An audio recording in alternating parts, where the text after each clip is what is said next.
Students, in our last class, we were discussing about bacterial diseases under some common infectious diseases in man.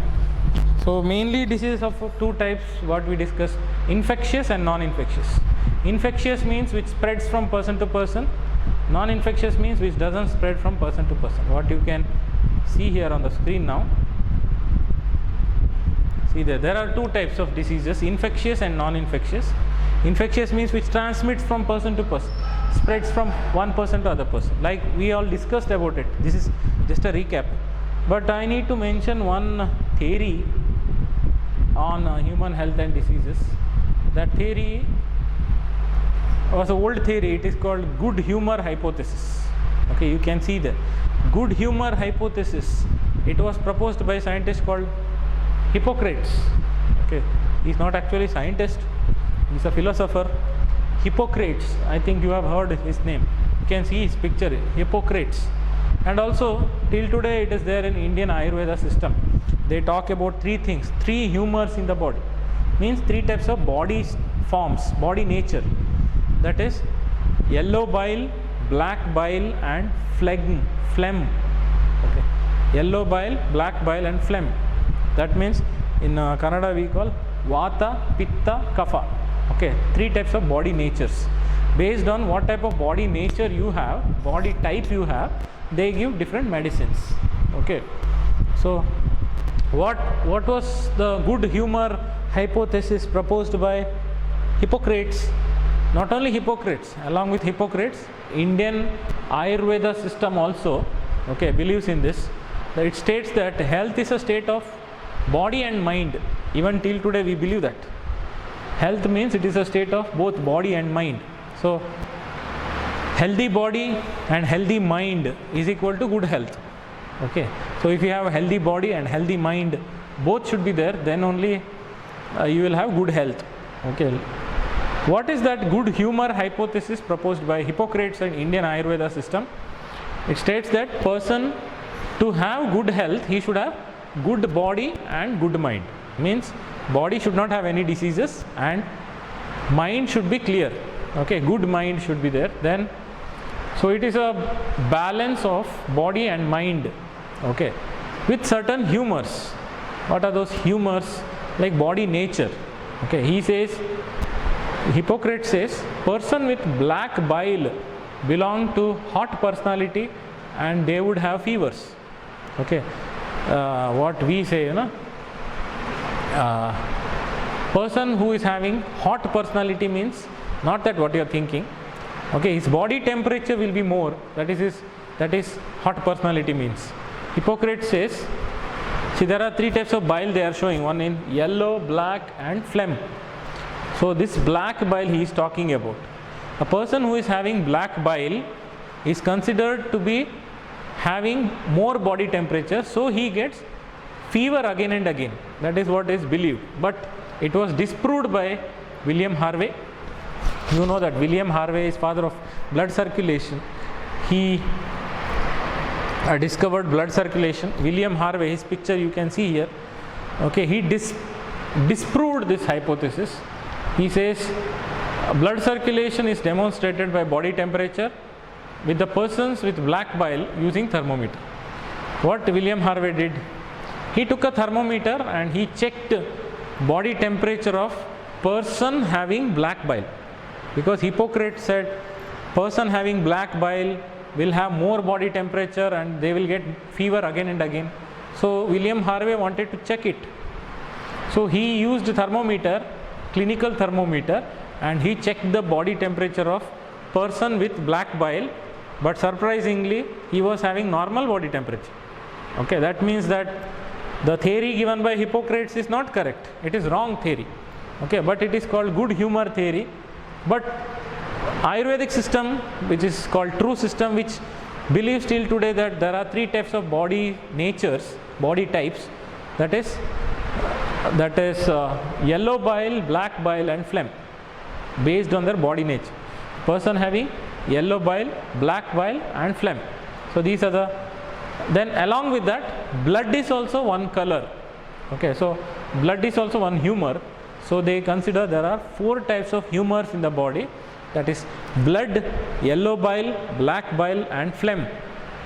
Okay, that is Rakta, Vata, Pitta, Kapha. Okay, in Kannada. Anyway, so these are 4 humors what he believed. Okay.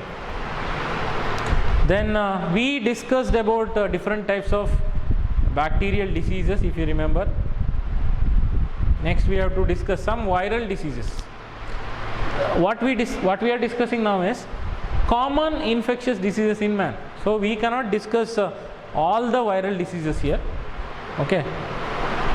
These are some of the common diseases which every person gets. How many of you didn't get a common cold also in your life till today? Everybody gets. Everyone has experienced common cold in their life at least once. Okay. And we know that every year we get common cold whenever season changes, you know. So when rainy season starts, some people will get a common cold. That is a common thing.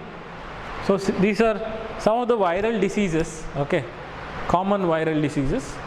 You know why I am using PPT? Because simply I have to waste time by writing. So we can save time in writing. The same time which we waste in writing can be used for explaining. And one more benefit is there in PPT, that I can show you some things. Okay, so showing something will explain more than what we have to explain. So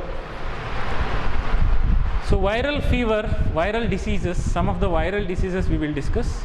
The first one is common cold. Name only says common cold, so that every person gets in their life, especially when season changes. Okay, when rainy season starts, then virus in the air, their number increases, so that it causes viral fever. Sorry, not viral fever, viral cold. But if the person has very good immunity, he will not get that common cold. Okay. So it infects nose and respiratory passage, but not lungs. In case of common cold, lungs are not affected, but nose and respiratory passage, that is, what is the respiratory windpipe, trachea, will be affected. You can see there what they are showing. Nasal cavity, and all of you have experienced it, common cold in your life. So you know common symptoms what is there. Okay, it lasts for 3 to 7 days. So simply taking medicine for common cold is not required, because after 3 days to 7 days, common cold usually it will subside, it will reduce. Okay, no need to take medicine. It lasts for 3 to 7 days. Then which virus causes common cold? It is rhinovirus. Rhinovirus, which causes common cold. How the person gets it? By inhaling droplets resulting from cough or sneezes. You know, it's a common thing that a person having common cold, okay, he will have rhinovirus in his body. When he is sneezing, while sneezing, if he covers his nose and mouth with a hand or handkerchief, then we are safe. I mean, other people are safe. Otherwise, when he sneezes, he will like a spray. You know, he releases with force. You know, when he sneezes, he releases droplets. Droplets means like a watery droplets, like a spray. In that, there are 2 types of droplets. One are very small droplets. Other one is bigger droplets. Bigger droplets are not that harmful, because bigger droplets are heavy. It goes up to certain distance and it will fall. Okay, it will fall on the ground. But smaller droplets, what is there? It keeps circulating in the room unless ventilation is not proper. Like if larger windows are not there, or windows and doors are not kept open, then the droplets keep circulating in the room. Then when a person inhales oxygen, along with that, these droplets also enter. This droplet contains millions of virus, and it enters the body and causes common cold. So a person having common cold, okay, you should stay away from that person, because if he sneezes or he is coughing, if he covers, okay, we are safe. If he doesn't cover, he sneezes openly, then he spreads it to other people. Okay, like we all have experienced, some of our classmates in schools used to have common cold, then whole class will get common cold. Okay, but some students will not get common cold because they have very good immunity. Their ability to fight with germs or diseases is very strong. So they have strong immunity, so nothing happens to them. But almost all of us had a common cold once in our life. Okay. Then, so it results from inhaling droplets released by the person having common cold through his cough or sneezes, or through contaminated objects. Like a person is sneezing, okay, he covers his hand, then his hand will have the droplets, the watery droplet, then he will touch so many objects, like he may touch laptop or he may touch pen, okay, or doorknob. While opening the door he will touch doorknob. Okay, so doorknob, pens, books, cups, computer accessories, all that when he touches, like he touches a mouse, okay, keyboard, his hand was having the droplets with virus, he touched all those objects. Whatever he touches, if you touch that, okay, then you will get it. So it spreads through contaminated objects, means objects containing virus, objects containing droplets. Okay, what are the symptoms? All of us have experienced it. Nasal congestion means block in the nasal passage, nose will be blocked. Nasal congestion. Discharge means, sometimes watery discharge, sometimes mucus, the thick fluid, that is mucus, will get discharged. Fever, headache, sore throat. Okay, sore throat means, the chances of getting common cold, okay, the symptoms, first sign with what it shows is early morning when you get up, you will get throat pain. Okay, difficulty in swallowing saliva you can't swallow, you get pain here. Okay, so that is the first thing. Then what you do, usually we take warm water and we mix salt to it, then warm salt solution we gargle, so that salt kills bacteria. By plasmolizing it will, the bacteria loses its water content, so that is plasmolysis. Okay, so you don't have to think so much about this, because these are the common symptoms which we had. Nasal congestion, that is block in the nasal passage, discharge of mucus, fever, headache, sore throat, cough. We know when we have a common cold, it will be followed by cough. Then hoarseness. Hoarseness means, when you cough, it produces a sound. Okay, then hoarseness, then tiredness. So by sneezing, coughing, continuous coughing, we feel tired. Okay, so these are some of the symptoms. Then, other than this also, there are so many viral diseases. You should not think that only these are, common cold is a viral disease. There are so many, but what they are discussing here, some common infectious diseases. Common, like everybody doesn't get, almost all will get it. Okay, so common diseases, not rare diseases, common diseases what they get. The next is protozoan diseases. Protozoan diseases. You know that what all are pathogens? Pathogens, what all are pathogens? Pathogen means disease causing microorganisms. Disease causing microorganisms we call pathogens. Pathos means disease, gen means to produce. So they produce disease in organisms. So they are microorganisms which causes disease, called pathogens. What all are pathogens? Some bacteria are pathogen, some bacteria cause disease, some virus cause disease, some protozoans cause disease, some worms cause disease, some fungi also causes disease, fungus. Okay. So next, protozoan diseases. Some of the protozoan diseases we will see, that is malaria is one. The name of the protozoan which causes malaria is Plasmodium. Plasmodium, there are many species, but 3 species are very important here. Plasmodium vivax, vivax, vivax species. Then Plasmodium falciparum, then Plasmodium malariae. Yeah, they are showing it on the screen. Plasmodium, different species are Plasmodium vivax, Plasmodium malariae, and Plasmodium falciparum. Out of these three, Plasmodium falciparum is dreadful, means it causes death also. But Plasmodium vivax and malaria are not that harmful, and all three are not required. Any one is enough to cause malaria. Okay, like I had malaria in 2013. In my blood, after testing, there was Plasmodium vivax and Plasmodium falciparum, both. I was not worried about vivax. I was worried about falciparum because it may cause death if the person is untreated. Means if he doesn't take treatment, then it may kill that person. So all three are not required. All three species are not required to cause malaria. Any one is enough to cause malaria. Okay. So Plasmodium falciparum is most serious malignant malaria which spreads. Malignancy means spreading from one person to other person. Okay. The mode of transmission. How healthy person gets malaria from infected person?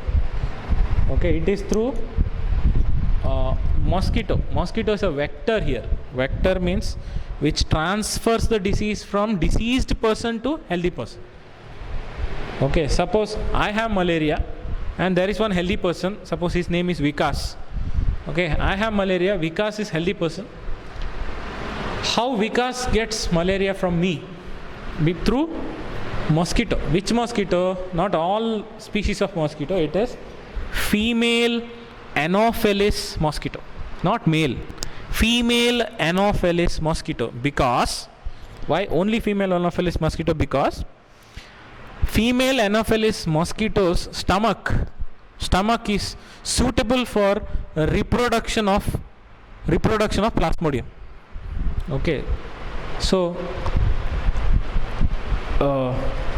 mode of transmission is by biting of female Anopheles mosquito. You can see here female Anopheles mosquito. Usually it will have black body with white patches, white lines or white patches, black and white. Okay, so female Anopheles mosquito. Then there are Plasmodium requires two hosts, two body to complete its life cycle. First one is mosquito and second one is human beings. Two hosts are required, two bodies are required. One is mosquito, other one is human. Okay, so symptoms are hemozoin. Hemozoin is a toxin released by Plasmodium. So once a female Anopheles mosquito containing Plasmodium, like I'll give example. Suppose I have malaria. Okay, Vikas is a person who doesn't have malaria. He is healthy person. Female Anopheles mosquito bites me. Okay, so mosquito comes for sucking blood, not for taking Plasmodium. But unknowingly, along with the blood, when it sucks blood, Plasmodium present in my body, which is a protozoan, also enters mosquito. Okay, so the mosquito containing Plasmodium bites healthy person like Vikas. It bites healthy person. Then what it does? It goes for sucking blood, but unknowingly the mosquito delivers or releases Plasmodium into Vikas' blood. Okay, it enters his blood.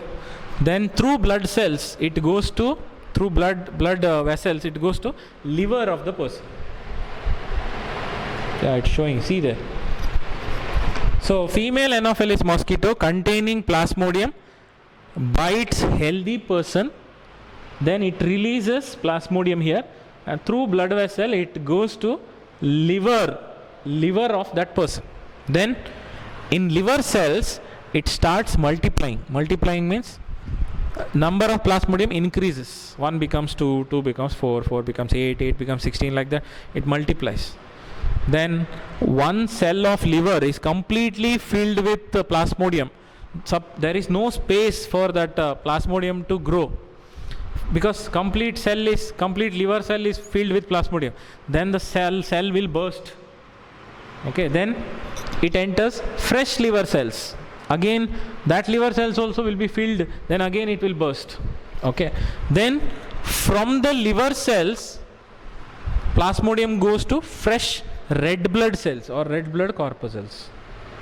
Okay, what they are saying, two hosts are required, mosquito host and human host.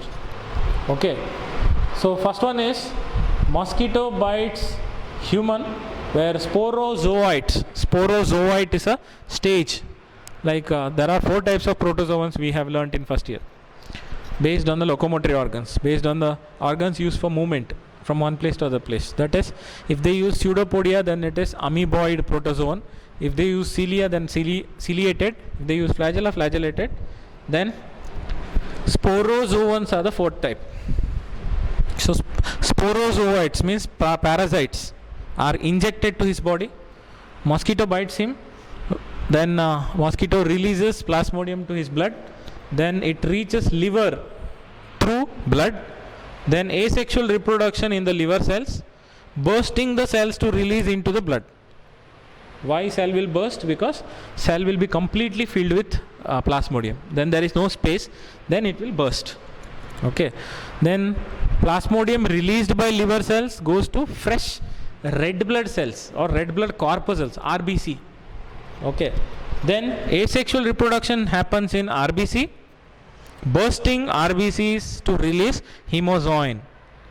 What happens is, in the blood cells, Plasmodium releases one toxic chemical. Name of that chemical is hemozoin. Hemozoin. Name, see, you see, hemo refers to blood. Hemozoin, okay, is a poisonous chemical substance released in the blood by Plasmodium. I repeat,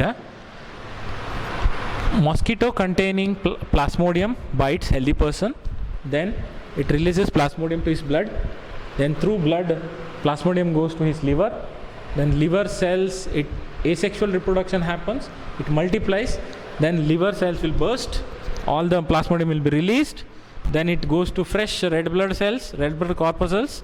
Then in red blood corpuscles also asexual reproduction happens and it multiplies, increases in number, then it releases one poisonous chemical called hemozoin. When that hemozoin is released, then healthy person starts showing symptoms of malaria. What are those symptoms of malaria? Which we have to see now. Symptoms of malaria.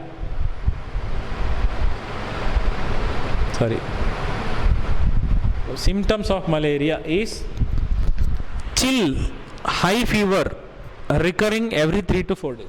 Chills means he starts shivering, he feels very cold. Okay, chills start when chills start? Chills and fever starts when hemozoin is released. Hemozoin is a poisonous chemical released by Plasmodium in the blood cells of human, in the RBCs of human. When in the RBCs of human hemozoin is produced, then the healthy person starts showing symptoms, that is, he starts shivering, that is chill, followed by fever, recurring every 3 to 4 days. Means 3 to 4 days he will have fever, he will take paracetamol, again fever goes, then again fever comes. Okay, so these are the symptoms. Next, then what it does, in the RBC, in red blood corpuscles, it releases chemical called hemozoin, which is toxic, and along with hemozoin, Plasmodium produces 2 types of sex cells or gametes. Okay, 2 types of sex cells are produced, that is, gametes are produced. So gametocytes are produced, that is a sexual stage in RBC, but surprisingly gametes, that is male and female gametes, are produced in RBC, but fertilization doesn't happen in RBC of humans. I hope you are understanding.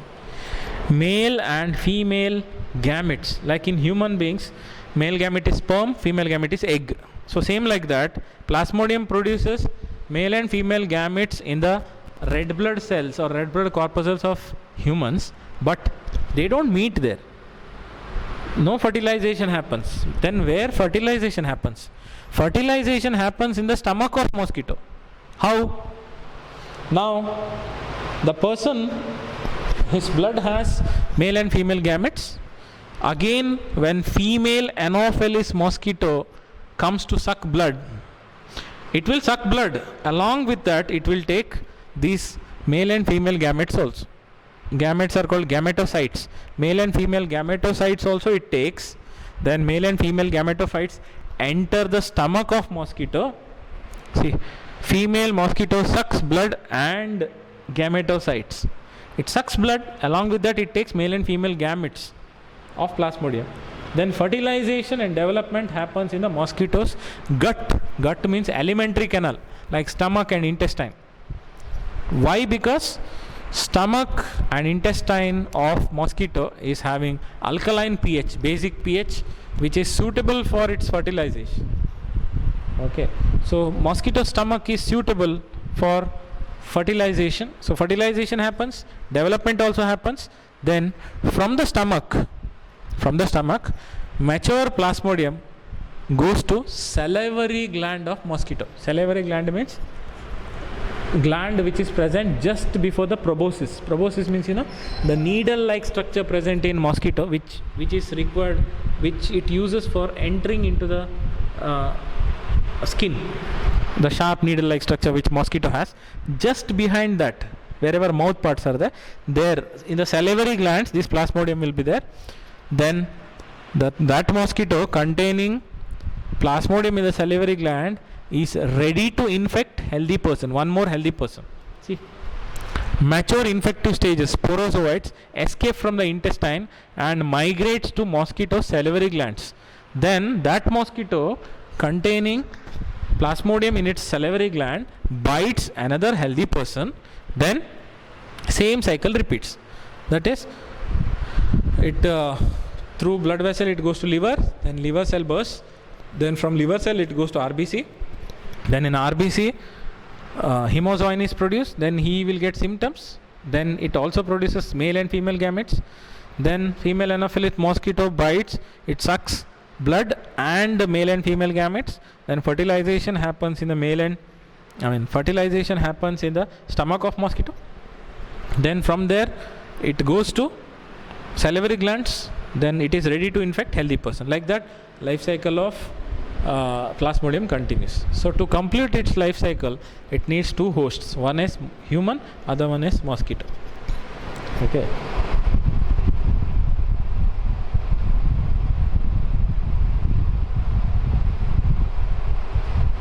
Next disease which we have to learn, protozoal disease, is amoebiasis. Disease is amoebiasis. It is also called amoebic dysentery. Now Kannadadalli Amashanke anta kariteve. Amoebic dysentery. Okay, so amoebiasis, name only says it is caused by protozoan. Name of the protozoan is Entamoeba histolytica species.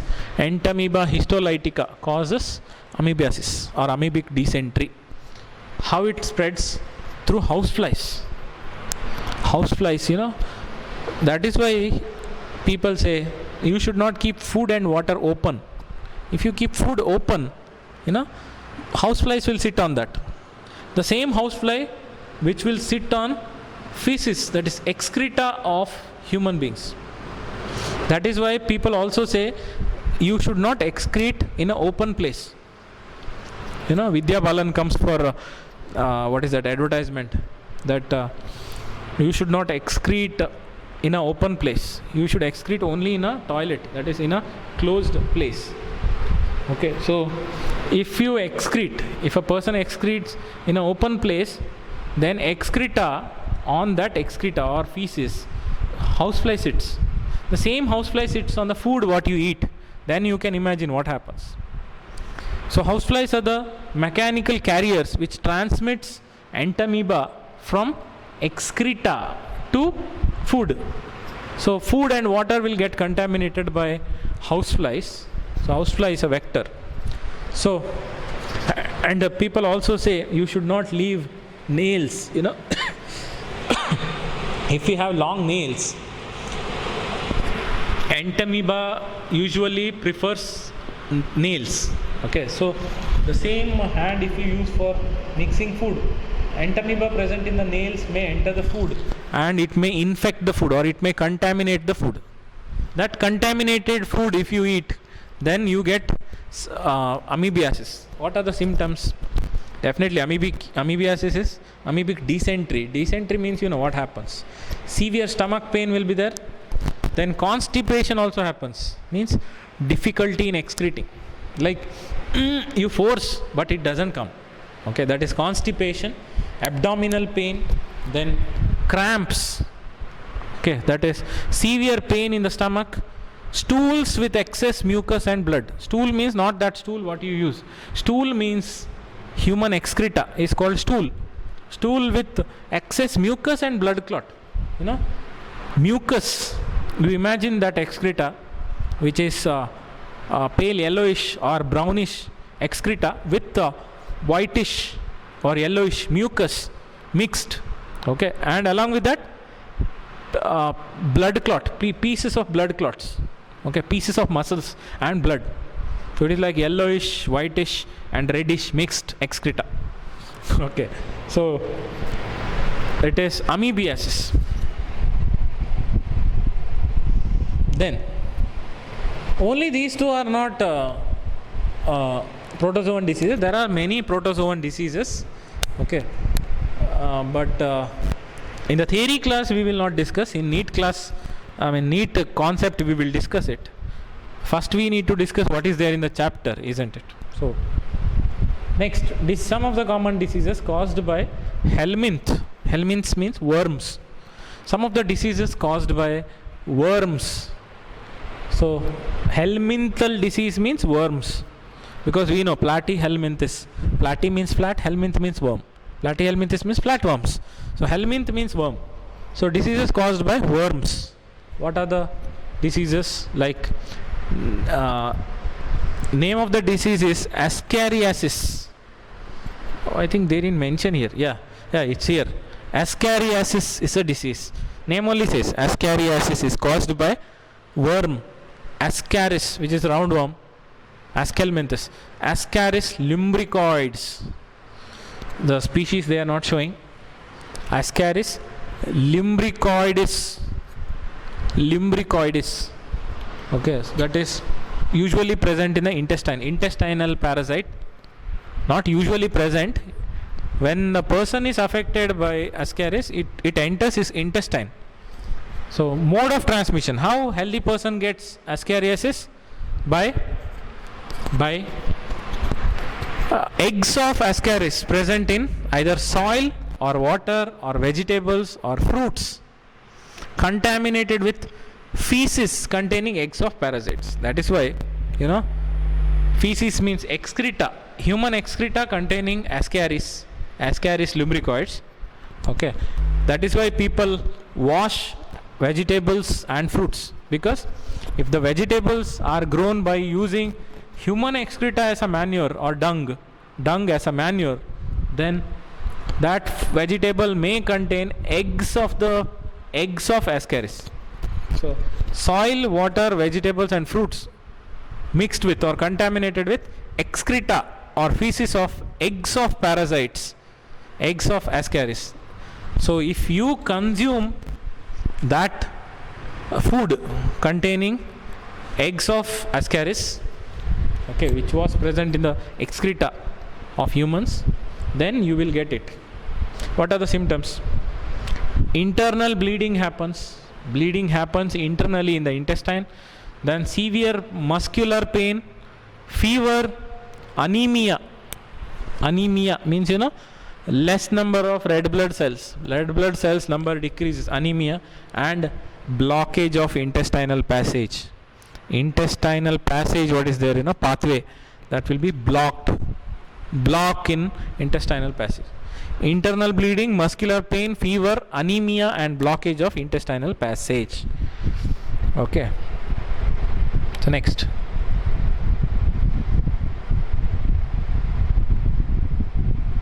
Okay. The next helminthial disease is what we call elephantiasis or elephant's foot. Aane kalu roga antivalla now ade. Elephant's foot. It is also called filariasis. Some people say filariasis. Filariasis It is also called elephantiasis. You can see the picture there. The legs will be swollen. It looks like a elephant's foot, so it is called elephant's foot or elephantiasis or filariasis. Elephantiasis is also called as filariasis because the worm which causes elephantiasis or filariasis is filarial worm. The name, scientific name of filarial worm is Wuchereria bancrofti and Wuchereria malai. There are two species in Wuchereria. See, Wuchereria is a genus. Bancrofti and malai both are species. So there are two species which causes filariasis. That is Wuchereria bancrofti, Wuchereria malai, two species. Any one is enough to cause filariasis. Both are not required. Okay, then what is the vector? Bite of female Culex mosquito. So vector is female Culex mosquito. Culex mosquito spreads it. Okay. So symptoms. Filarial worms live in lymphatic vessels. Like how we have blood vessels in the body, like that lymph is there in the body. So lymph flows through lymph vessels. Blood flows through blood vessels. So in the lymphatic vessels, these filarial worms live and they block lymphatic vessels. Lymph vessels which transport lymph will be blocked. As lymph vessel in the lower limbs means legs especially. Okay. So lower limbs means legs. Lymph vessels of legs will be blocked so that all the lymph gets stored in the leg. It will not get transported to whole body. Only lymph will be blocked or accumulated in the legs so that legs will be swollen. It enlarges. Okay. So it causes chronic inflammation of the organs in which they live for many years. Then limbs and genital organs may be deformed. Surprising fact is what you see here.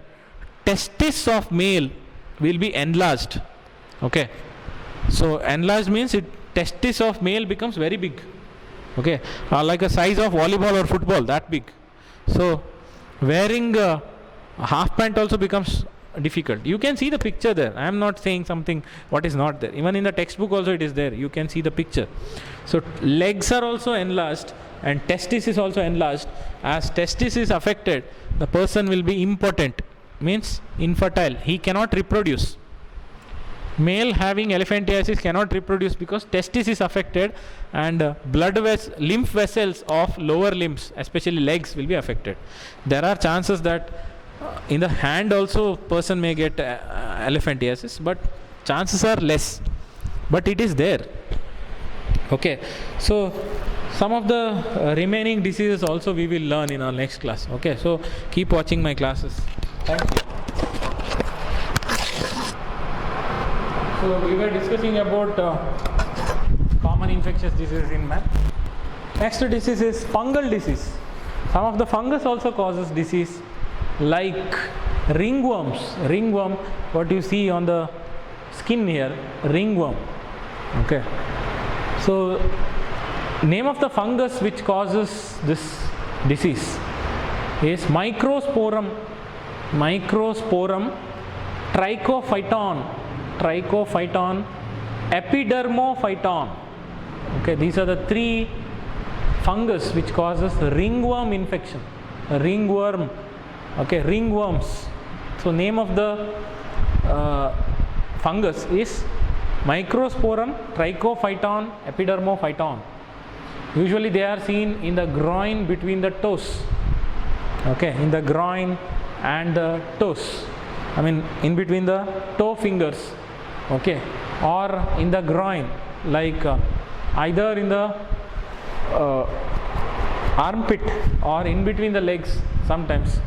Okay, or in the back or in the neck portion. Okay, so this is fungal disease. Other than this also there are many. So you can see there. Name of the pathogen is Microsporum trichophyton, epidermophyton. You can see that enlarged picture of that they are showing on the skin. Skin having ringworm infection enlarged. view, what you can see there. Okay, from soil, mode of transmission is from soil or by using towels, clothes, comb, or heat and moisture helps fungi to grow, you know, especially if the person wears wet undergarments, wet clothes in between the legs. Fungus requires two things to grow. One is moisture, water content, and second one is temperature. Okay, warm condition should be there. So in between the legs and in the armpits and all, warmth will be there, you know. So warm temperature. So if you use that person, the person having ringworm infection, whatever he uses, like if he uses towel, that towel if you use for bathing, then you will get it. And if you use common bathroom also, you will get ringworm infection. If two people are using same bathroom, one person has ringworm infection, other healthy person also will get.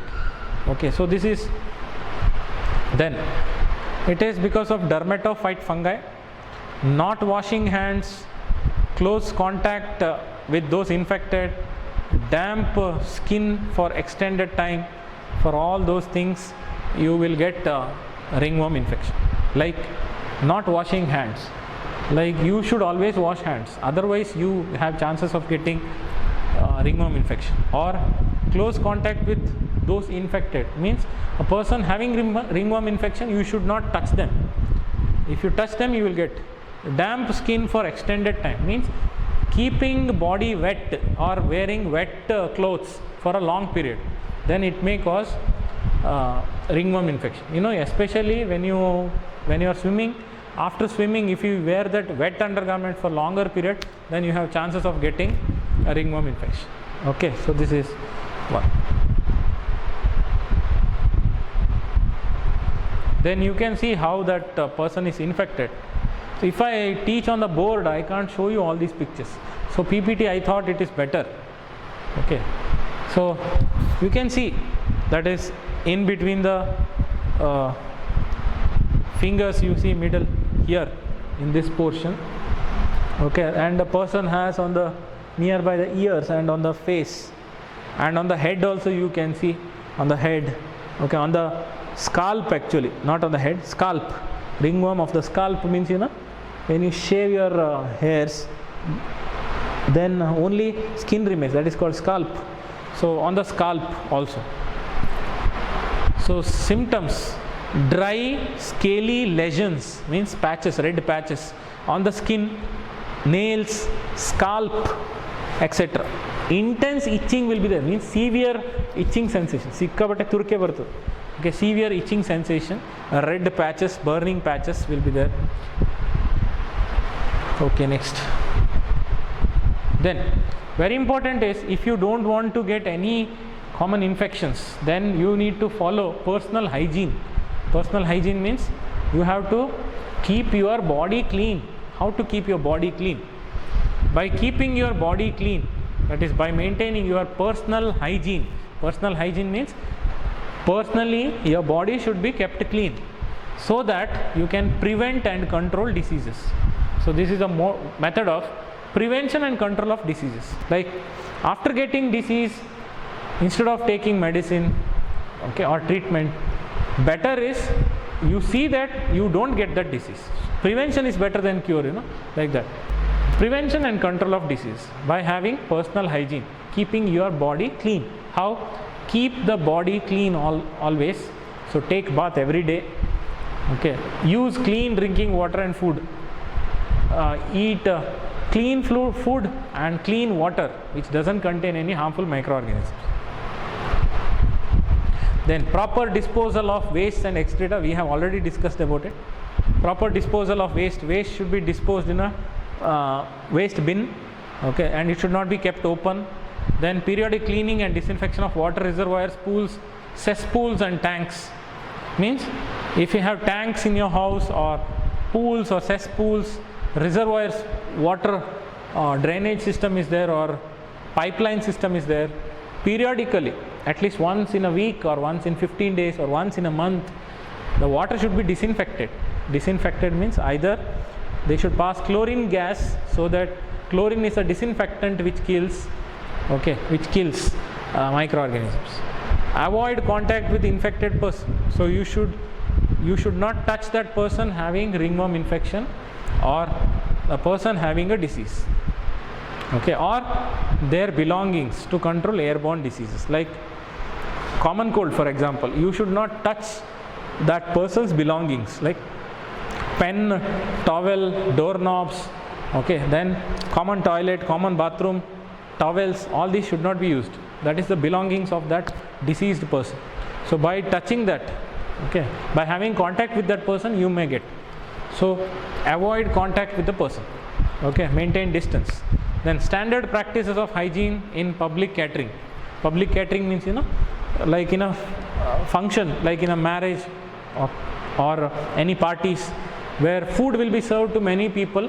The person who is serving, he should be clean, his hand should be clean, okay. So standard practices of hygiene should be used, not serving by hand. Usually they wear either gloves or they wear a plastic cover so that directly their hand will not come in contact with the food, okay. So they should be very clean, one who is catering or serving the food. Then control and elimination of vectors like mosquitoes. Mosquitoes, houseflies, they spread the disease, they are vectors. So first they should be killed, their breeding area should be killed. Like wherever waterlogged areas are there, okay, that waterlogged area means still water, ninta neeru, okay, on that you should put kerosene or petrol or diesel, or you should cover that area with a soil. No water should log in any place, stand in any place, it should be running water, okay. So mosquito breeding can be controlled, okay. So keep watching my classes, we will discuss remaining parts